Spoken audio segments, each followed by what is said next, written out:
সরকারের একাধিক সূত্র বলেছে, পদত্যাগের আগে সোমবার দুপুরে তিনি জাতির উদ্দেশ্যে ভাষণ দিতে চেয়েছিলেন, কিন্তু সেই সুযোগ তাকে দেওয়া হয়নি।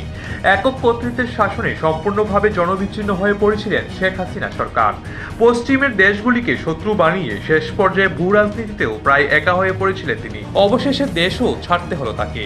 সরকারি চাকুরিতে কোটা সংস্কারের দাবিতে ৩৬ দিন আগে শিক্ষার্থীদের যে আন্দোলন শুরু হয়েছিল তা সরকারের পতনের দাবি আন্দোলনে রূপান্তরিত হওয়ার পরও শেখ হাসিনা সরকারের পক্ষ থেকে কঠোর অবস্থানের কথা বলা হচ্ছিল।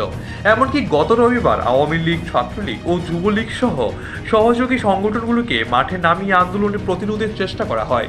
তাতে সংঘর্ষ প্রায় ১০০ জনের প্রাণহানি ঘটে।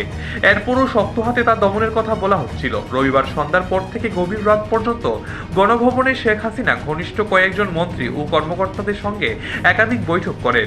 শেখ হাসিনার ঘনিষ্ঠ একাধিক নেতা জানিয়েছেন, চাপ বাড়লেও পরিস্থিতি নিয়ন্ত্রণে থাকবে বলে তাদের ধারণা ছিল। কিন্তু সোমবার সকালে তারা বুঝতে পারেন সময় শেষ হয়ে গিয়েছে। আসলে দেশের ভিতরে আওয়ামী লীগ একা হয়ে পড়েছিল। শেষ পর্যন্ত ছাত্র আন্দোলনের বিক্ষোভ তীব্র মাত্রায় গিয়ে শেখ হাসিনা দেশ ছাড়তে হয়। এখন দেশ ছেড়ে গিয়েছেন শেখ হাসিনা। তবে আওয়ামী লীগের নেতারাই কেউ কেউ মনে করছেন তিনি দেশ ছেড়ে নিজের এতদিনের রাজনৈতিক অর্জন ধ্বংস করলেন।